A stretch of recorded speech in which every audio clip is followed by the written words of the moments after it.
Welcome to this video, practice 3, the third in the practice series of the Desperate Pianist Mechanics of Practice section. I assume you've come from practice 2, so we'll get straight on with the work. Playing with eyes closed, where you don't rely on your sight or your music, leads on to the subject of robustness. Now, I looked up robust in the dictionary, and it was a wonderful description of what I'm trying to say.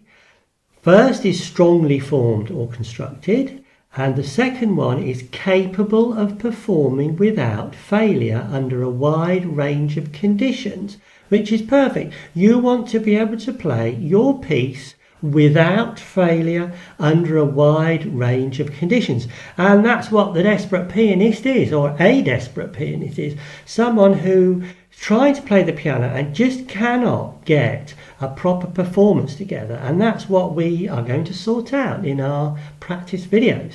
Anyway, so that's why we're going to do all this work.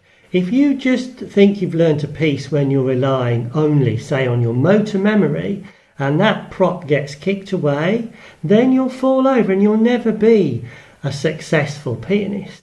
So we're going to make sure that we have backups that take over and keep you going when everything else fails. Once you've completed Ben's rule of 3 for bars 1 and 2, and hopefully with your eyes closed, although it doesn't have to be, move the cardboard forward 1 bar or measure, and then repeat the rule of 3 for bars 2 and 3. Don't move to bars 3 and 4, otherwise there'll be a weak spot between bars 2 and 3. Move through your chosen section bar by bar with the rolling 2-bar rule. It might be a rolling 1-bar rule if it's a really complicated piece and you've chosen 1 bar, but the principle is the same. You apply the rule of 3 inside each rolling section and roll forward. Now, it depends on how you get on. You might not finish your section. You might only have got the first 3 or 4 bars, but it just depends on how fast you memorize. Stop when you've had enough, because when you come back next time, those first few bars will go quicker when you obtain your rule of 3, and you'll find that in no time you'll be getting to the end of that particular section. All this messing about with cardboard is a pain, but it's necessary to keep your concentration concentrated and you don't go wandering off and dilute your work. Try it without and see. It's quite difficult not to wander and play an extra bar before or after the bit you're trying to learn. You can replace the cardboard to a certain extent with your eyes closed practice, but it does require discipline, and it requires, if you're not going to do it with the cardboard, you have to have a steely iron discipline, which I think is lacking in most of us. Maybe we can get an app at some point for an iPad or something, but that'll be in the future. Another one of Ben's rules is the start points rule. You've probably never considered it before, and it might seem trivial, but it's anything but, so we'll introduce it early on right now. Whenever and wherever you are practicing the rule of 3, it's very important not to rely on the music sheet to start you off each time. You must memorize the first chord or notes of the bit you're practicing. Doing this creates a start point at the beginning of each bar where you can pick up the music from cold, as if you're sitting down to the music for the first time. It's extremely useful in building robustness. And if you don't do this, where are you going to start? The only place you can start is from the beginning, and that is a great vulnerability. If you come across somewhere which you could call difficult, you'll be tending to stumble and you find it hard to memorize. Mark it with your red pen, because we'll know then that we need to work harder at it and memorize it more. But don't worry if you're getting really bogged down, because in the next video we have techniques to help you with this. Move on if your morale is beginning to drop and you're starting to embed notes in your memory, which will then be difficult to shift later on.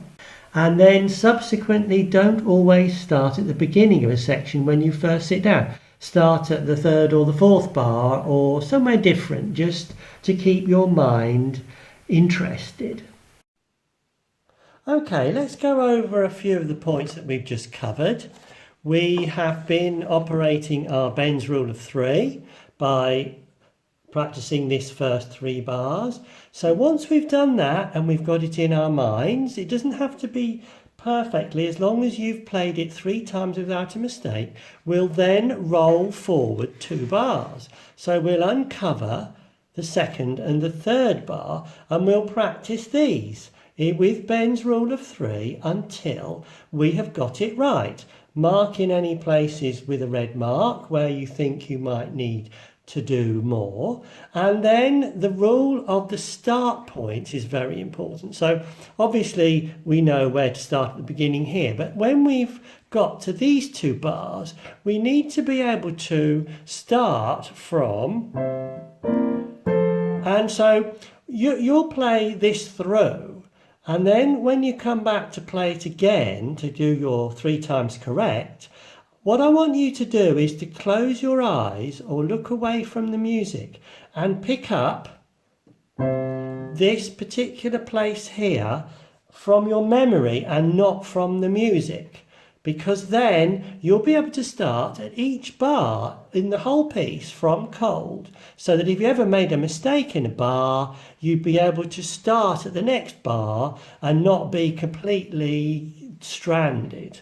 You'll find that in some pieces the bars are repeated, so don't spend time on those double. Spend time on the ones that aren't repeated so that you give each bar the same amount of work. Don't neglect the introduction or the joins between sections of a piece. The introduction is a place where you're more vulnerable because you're probably just sitting down to play, you're cold and you haven't got your bearings yet. Make sure it's robust and concentrate a lot more there. Concentrate also on the joins between sections. They can be a substantial part of the piece, and they're a place where the same bar often leads to different outcomes. We've seen in the mistake section that if there's a fork in the road, you have to be consciously aware of 2 different outcomes to the same bar.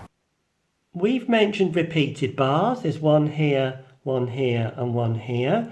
We won't have to work on those so hard, but you'll find that Ben's rule of 3, because you've got to play everything 3 times without a mistake, naturally means that you'll study the harder bits more. Here's the introduction. It's fairly simple. It's just a single line in each hand, but because we'll be coming from cold, it's probably a good idea to practice that more because we're more likely to stumble there.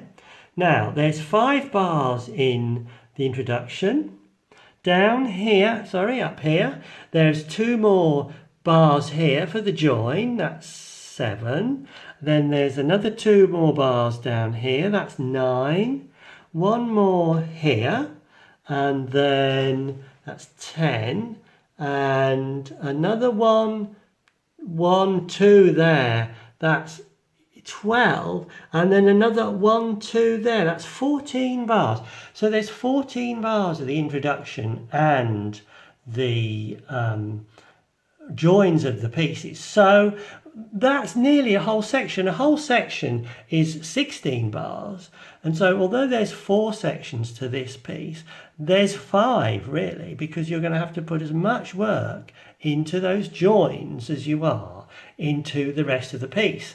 And in fact, you need to concentrate on more because there's a fork in the road. They go off in different places. So just bear all these things in mind and you'll build a nice, robust piece. Yes, I know all these techniques seem to be long-winded and slow, but if you're a desperate pianist with a poor memory, it's warp speed compared to aimlessly wandering about. You have techniques and a route map to get you laying really solid foundations on which you'll be able to perform a piece to an excellent standard. It's important that you do not go back over anything you've done. If you've done your sections of Ben's rule of 3, then if you then think, oh, I'll play through what I've done see how well I've done, or just to cement it in my mind, you'll almost certainly make a mistake. And the problem with that is you've then wrecked your memories that you've laid down in that particular place. So just don't do that. Just leave it, come back after a few hours and then repeat the process. You'll be able to play longer sections in not a very long time at all. So just really resist that temptation. When you find your concentration slipping, and that's another thing that we have to find to monitor ourselves, we must keep checking on ourselves. You'll find that you're thinking, oh, there's something I need to do, the washing up or something else, or you find that you're getting uncomfortable, or you're just getting less efficient and you're not learning as fast. Then just stop and then reward yourself with a nice cup of tea or something else if it takes your fancy, and think of the final goal. For a small piece, you should be able to get to performance standard after, say, a month, and that's not a long time to wait if you've been playing for years and never got it right and always made mistakes. Okay, I hope this is helping you, and if it is, head over to practice 4 where we'll carry on the good work.